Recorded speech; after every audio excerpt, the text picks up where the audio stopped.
I don't actually have a clear plan for this. I know part of it's going to get dry aged. I need a handful of steaks for tomorrow, and I may vacuum seal some in sous vide bags for later.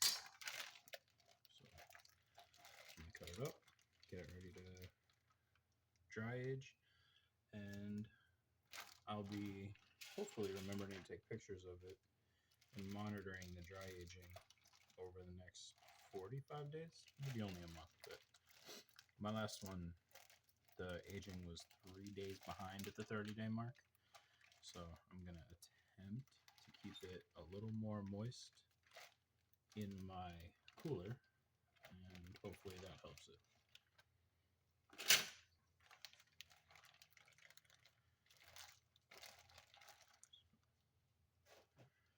All right.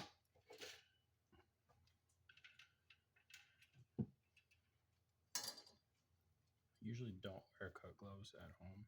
They drive me nuts. But I've already seen that I can get distracted while trying to talk to the camera. Somehow more than I get distracted talking to people at work.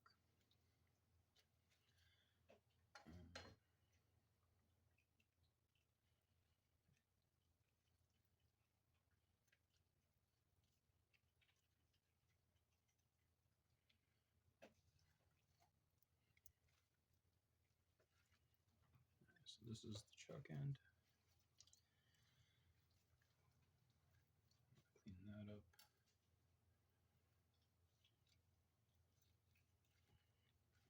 Must have never done this with this knife. Usually I use a boning knife.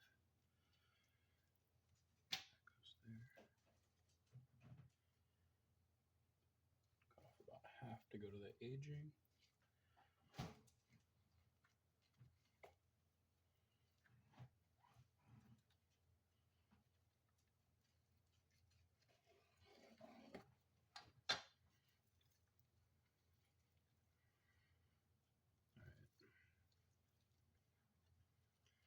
I'm not even sure if I want to clean this yet. I feel like cleaning it is just going to mean that I have to trim more later once it has aged.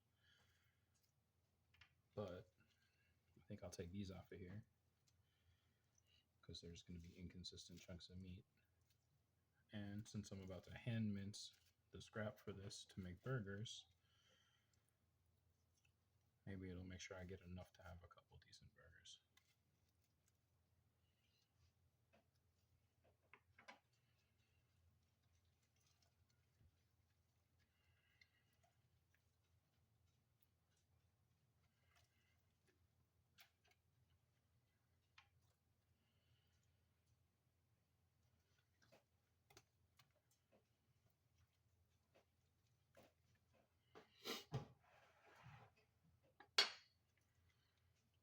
I want about 1.25 inches.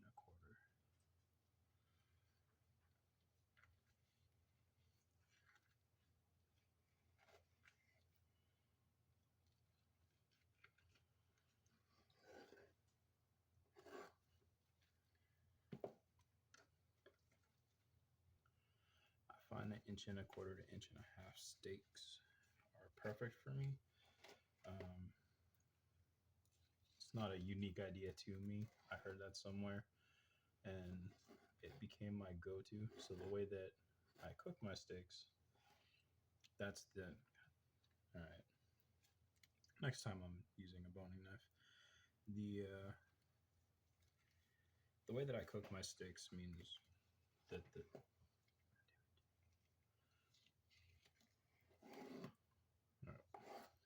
the technique I use to cook my steaks is developed alongside the thickness that I use all the time.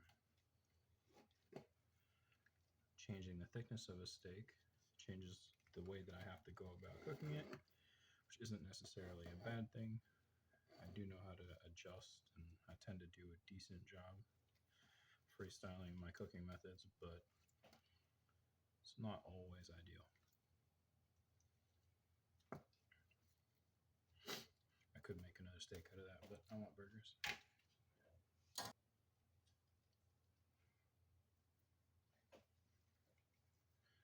All right. flash only has like a 5-minute life, so that's going to limit what I can do.